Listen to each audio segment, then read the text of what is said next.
नमस्कार दोस्तों, मैं विजय कुमार आपका स्वागत करता हूं आपके अपने YouTube channel true and details में। तो दोस्तों, ये हमारा सामान्य अध्ययन का प्रैक्टिस सेट 29 होगा, जिसमें हम 25 महत्वपूर्ण प्रश्नों को कवर किया है।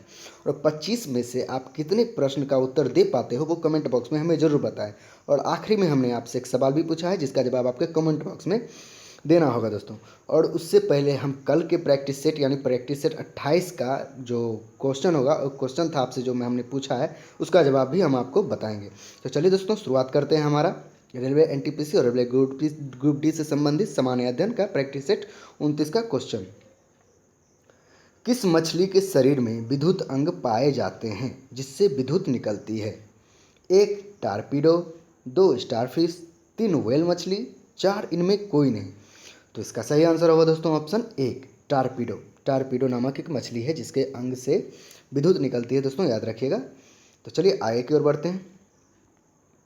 वेरलॉग पुरस्कार किस क्षेत्र में दिया जाता है?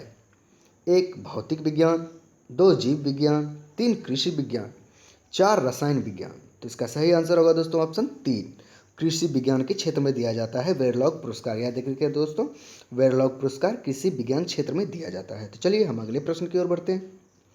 मोटापे को नापने के लिए किसका उपयोग किया जाता है? 1 बैरोमीटर, 2 बीएमआई, 3 सिस्मोग्राफ, 4 इनमें कोई नहीं। तो इसका सही आंसर होगा दोस्तों ऑप्शन 2 बीएमआई का प्रयोग किया जाता है दोस्तों, याद रखिएगा, मोटापे को नापने के लिए। तो हम चलिए आगे की ओर बढ़ते हैं। अगले प्रश्न।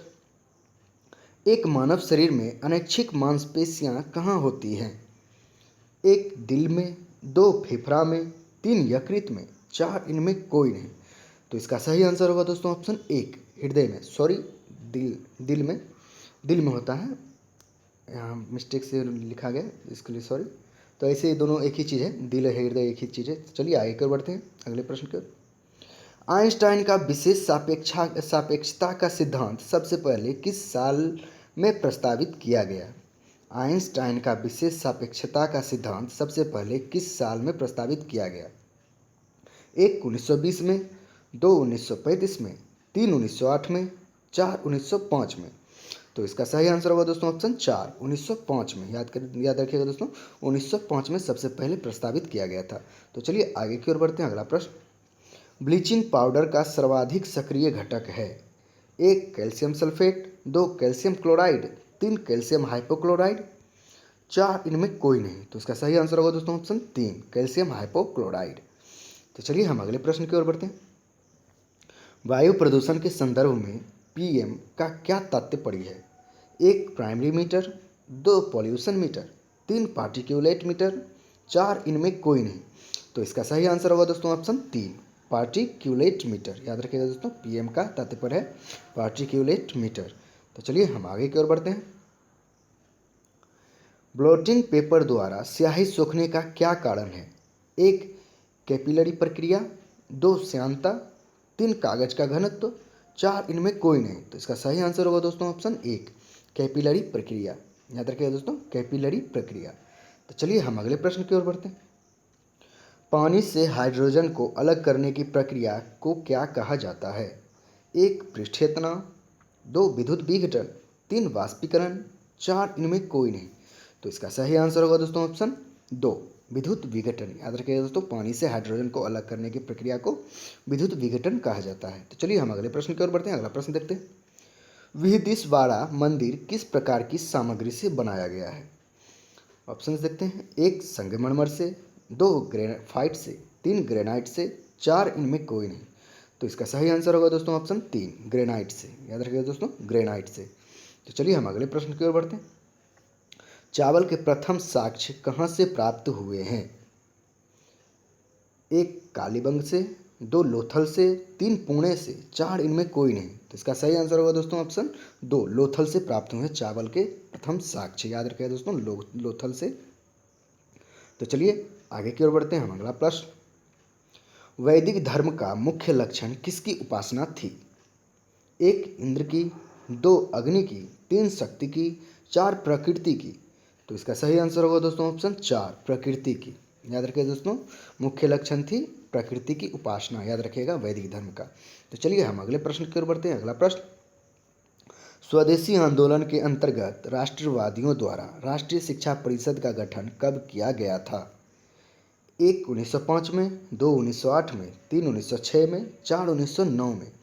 तो इसका सही आंसर होगा दोस्तों ऑप्शन 3 1906 में। याद रखिएगा दोस्तों 1906 में। तो चलिए हम अगले प्रश्न की ओर बढ़ते हैं। एनी बेसेंट ने मद्रास के स्टैंडर्ड पत्र को किस नाम से चलाकर होम रूल आंदोलन का मुख्य प्रचारक बनाया? फिर से पढ़ता हूँ क्वेश्चन को। एनी बेसेंट ने मद्रास के स्टैंडर्ड पत्र को किस नाम से चलाकर होम रूल आंदोलन का मुख्य प्रचारक बनाया? 1 बंगाल गजट को, 2 हिंदुस्तान टाइम्स को, 3 न्यू इंडिया को, 4 यंग इंडिया को। तो इसका सही आंसर होगा दोस्तों ऑप्शन 3 न्यू इंडिया को। याद रखिए दोस्तों न्यू इंडिया को। तो चलिए हम अगले प्रश्न को बढ़ते हैं। अगला प्रश्न, भारत में पंचायत राज अधिनियम कब लागू हुआ था? 1 1951 में, 2 24 अप्रैल 1952 में, 3 24 अप्रैल 1993 में, 4 24 अप्रैल 1994 में। तो इसका सही आंसर होगा दोस्तों ऑप्शन 4 24 अप्रैल 1994 में भारत में पंचायत राज अधिनियम लागू हुआ था। याद रखिएगा दोस्तों। चलिए हम अगले प्रश्न की ओर बढ़ते हैं। अगला प्रश्न, जब कोई साधारण विधेयक संसद द्वारा पारित हो जाता है तो राष्ट्रपति को अधिकार है कि उसे निलंबित कर दे, 2 पुनर्विचार के लिए वापस भेज सकते हैं, 3 हस्ताक्षर करने से मना कर सकते हैं, 4 इनमें से कोई नहीं। तो इसका सही आंसर होगा दोस्तों ऑप्शन 2 पुनर्विचार के लिए वापस वो भेज सकते हैं। जब कोई साधारण विधेयक संसद द्वारा पारित हो जाता है तो राष्ट्रपति को अधिकार होता है कि वो उन्हें उस बिल को विधेयक को पुनर्विचार के लिए वो वापस भेज सकते हैं संसद में। तो चलिए हम अगले प्रश्न की ओर बढ़ते हैं। भारत की सबसे बड़ी नहर परियोजना कौन सी है? 1 इंदिरा गांधी नहर, 2 राजीव गांधी नहर, 3 महात्मा गांधी नहर, 4 इनमें कोई नहीं। तो इसका सही आंसर होगा दोस्तों ऑप्शन 1 इंदिरा गांधी नहर, जो कि राजस्थान में है। ये सबसे बड़ी नहर परियोजना है दोस्तों, याद रखिएगा भारत की। तो चलिए हम अगले प्रश्न की ओर बढ़ते हैं। वेरिंग जल डमरू मध्य किन 2 देशों को अलग करती है? फिर से क्वेश्चन पढ़ता हूँ। बेरिंग जल डमरू मध्य किन देशों को अलग करती है? 1 भारत तथा श्रीलंका, 2 अलास्का तथा रूस, 3 अमेरिका तथा ऑस्ट्रेलिया, 4 इनमें कोई नहीं। तो इसका सही आंसर होगा दोस्तों ऑप्शन 2 अलास्का तथा रूस को अलग करती है वेरिंग जलडमरू मध्य। याद रखिएगा दोस्तों वेरिंग जलडमरू मध्य अलास्का तथा रूस को अलग करती है। तो चलिए आगे की ओर बढ़ते हैं। काजी नजरुल इस्लाम किस भाषा के साहित्यकार थे? 1 फारसी के, 2 उर्दू के, 3 हिंदी के, 4 बंगला के। तो इसका सही आंसर होगा दोस्तों ऑप्शन 4 बंगला के साहित्यकार थे दोस्तों। याद रखिए बंगला भाषा के साहित्यकार थे कौन? काजी नजरुल इस्लाम। तो चलिए अगले प्रश्न की ओर बढ़ते हैं। सुप्रीम पीपुल्स कोर्ट किस देश का उच्चतम न्यायालय है?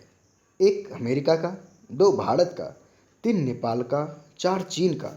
तो इसका सही आंसर होगा दोस्तों ऑप्शन 4 चीन का।